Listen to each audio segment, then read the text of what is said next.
Kayo po ba mga bossing ko ay napakasipag na tao pero hindi nyo nakikita ang inyong kasipagan at puro kamalasan na at lagi walang pera mga bossing, na minsan mapapaisip ka kung bakit ano problema sa inyo, ba't lagi na lamang po kayong minamalas bagamat kayo po ay masipag. Subukan nyo po ito mga bossing dahil nagtataboy ito ng kamalasan lalo na pagdating sa usapin ng pera.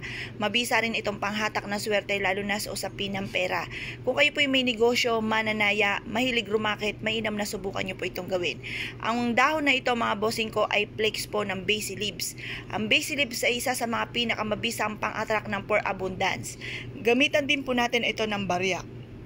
Kahit magkanong barya or kahit dollar na barya, pwede po yan mga bossing.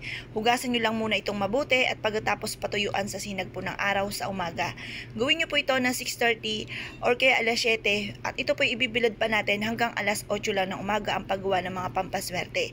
Ang mga oras na yan ay for healing at yan po ay nagbibigay din ng swerte. Kaya mainam na huwag nyong palampasin ang sinag ng araw sa umaga. Papasukin ang swerte.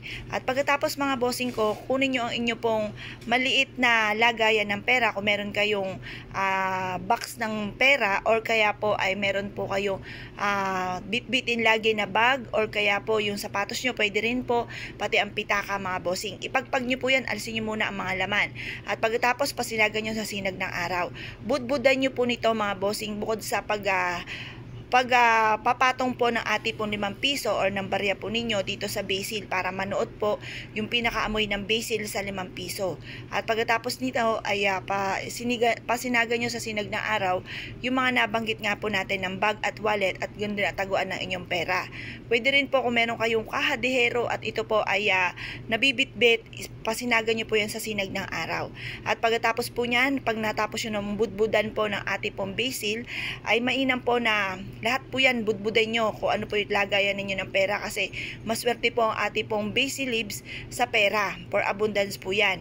Ngayon po mga bossing, isiksik nyo sa inyo pong pitaka, ito pong ating 5 pesos or kaya sa inyo pong bag or kaya pwede rin magawa kayo ng unton at ilagay sa bulsa, bitbitin kahit saan kayo magtungo at susundan kayo ng swerte. Para hindi po masayang yung inyong kasipagan at hindi po kayo madali ng mga kamalasan.